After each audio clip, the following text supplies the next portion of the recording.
सबसे पहले आप लोगों को मैं सिलेबस दिखाना चाहता हूँ कि आप लोगों का जो सिलेबस है वो क्या दे रखा है आप लोग के प्रीलिम्स में। आप लोग को जो प्रीलिम्स है उसमें सिर्फ इतना लिखा हुआ है गाइस। अगर आप लोगों ने कभी सिलेबस खोल के देखा होगा, क्योंकि किसी भी सब्जेक्ट को स्टार्ट करने से पहले, किसी भी चीज को पढ़ने से पहले ये जानना बहुत ज्यादा जरूरी होता है कि उसका सब्जेक्ट सिलेबस क्या है, ठीक है ना। क्यों सिलेबस के अकॉर्डिंग पढ़ोगे तो गाइस चीजें भी कवर होती है, आपको ये भी पता रहता है कि सामने वाला टीचर क्या पढ़ा रहा है। और मैंने आपको उस दिन भी ये बात बोली थी कि जब भी जो भी कोई नया टीचर आए तो सबसे पहले आप लोगों को सिलेबस देखना है जो टीचर पढ़ा रहा है। ये तो देखो कम से कम वो सिलेबस के अकॉर्डिंग चल रहा है कि नहीं चल रहा है, ठीक है ना। आप लोगों को कुछ और पढ़ा के जा रहा सिलेबस में है नहीं और आप कहते हो अरे वाह क्या बात है कि सारे सर पढ़ा के वो चल रहा है, ठीक है ना। तो सबसे पहले आप लोग को क्या पता होना चाहिए, आप लोग का सिलेबस पता हुआ होना चाहिए, ठीक है ना। अगर मैं बात करूंगा इस इकोनॉमी के लिए तो आप लोग की इकोनॉमी में इकोनॉमिक एंड सोशल डेवलपमेंट ये एक आपकी हेडिंग दे रखी है। उसके बाद आप लोगों का ये बताया गया है कि sustainable development, poverty, inclusion, demographic, social sector initiatives. ये सिर्फ और सिर्फ प्रीलिम्स का सिलेबस है। आप लोग कहोगे बस ये 5 चीजें पढ़नी है और प्रीलिम्स क्वालीफाई।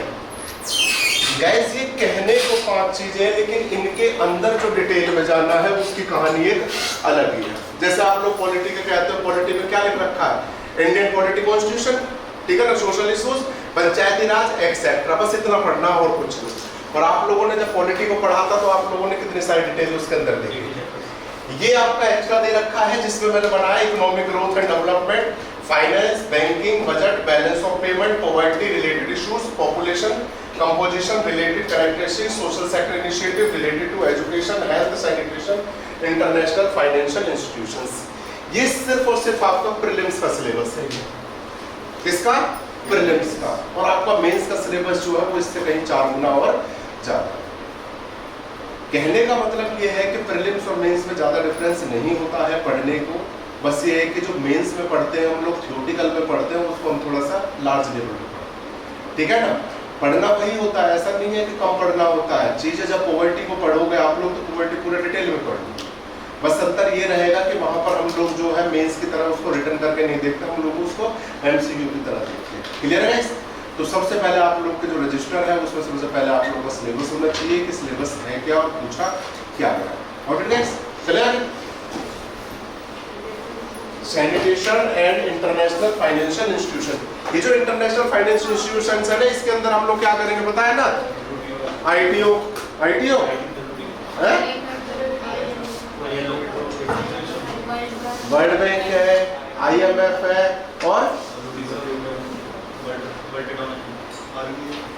WTO है, आरबीआई इंटरनेशनल ऑर्गेनाइजेशन हो गई ना, ठीक है गाइस।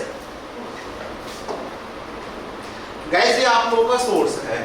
सबसे पहले आप लोगों को बेसिक चीजों को जानने के लिए सबसे पहले आप लोगों को एनसीईआरटी को रीड करना पड़ेगा, ठीक है ना, क्योंकि एनसीईआरटी में आपको दे रखा है। सबसे पहला चैप्टर आपका 9th क्लास का जिसमें बता रखा है आपका पालमपुर की स्टोरी, विलेज ऑफ पालमपुर। आप लोगों ने सर्च करा होगा कि पालमपुर कहाँ है, ये पालमपुर गांव है ये, और रियलिटी में है ये।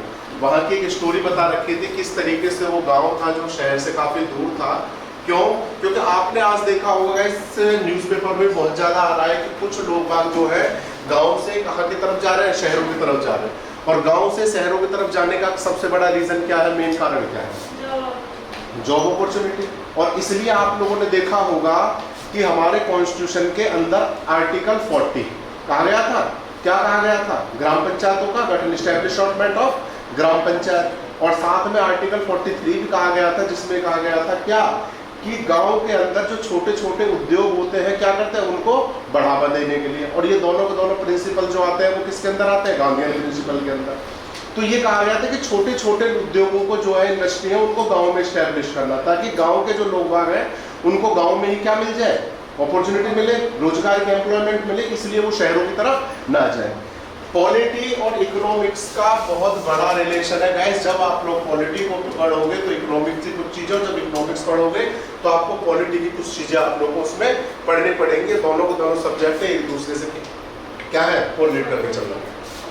आप लोग की 9th की है, आप लोग की 9th, 10th, 11th और 12th, ये चारों एनसीईआरटीज है आप लोग की। साथ में इंडियन इकोनॉमी की 2 बुक्स आती है, एक रमेश सिंह आती है और एक संजीव वर्मा आती है। जो आपको अच्छी लगे वो ले लीजिएगा, जिसकी लैंग्वेज आपको दोनों में समझ आ जाए।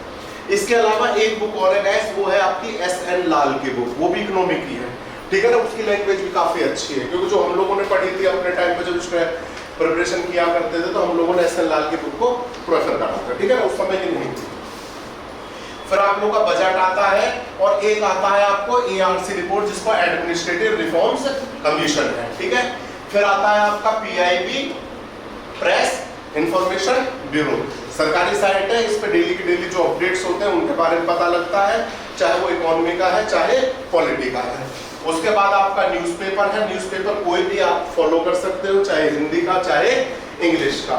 और सबसे बेस्ट जो न्यूज़पेपर मैं बताता हूँ वो है आप लोग का इंडियन एक्सप्रेस। क्यों? तो उसकी लैंग्वेज जो है इसमें बहुत ही ज़्यादा ईजी है, मतलब एक नॉर्मल बंदा जो उसके अंदर बिल्कुल बेसिक इंग्लिश का यूज़ किया होता है, ठीक है ना, किसी तरीके की इंस्टेंट इंग्लिश का यूज़ नहीं होता है, ठीक है ना, ये सेंटर। मिनिस्ट्री वेबसाइट जितनी भी हैं आप लोग के, और साथ में इकोनॉमिक बजट है, सर्वे बजट यहाँ दिखा दिया, तो यहाँ बजट नहीं और सर्वे। क्लियर है?